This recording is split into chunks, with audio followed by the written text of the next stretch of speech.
Kawan-kawan, tahu tak salah satu punca longkang tersumbat apabila terdapat rumput-rumput seperti ini ya kawan-kawan. Jadi tanggungjawab bersama, mari kita cabut rumput ini supaya aliran air hujan telus dan tidak tersekat ya. Jom kita cabut. Sebelum cabut bacalah bismillah ya. Bismillahirrahmanirrahim. Cabut pelan-pelan ya. Cabut buang keluar ya. Bukan bawa balik rumah.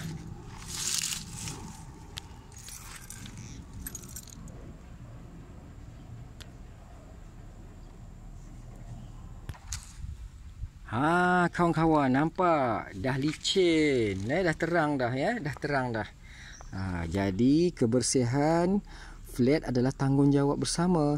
Terima kasih kawan-kawan. Jangan lupa subscribe channel saya.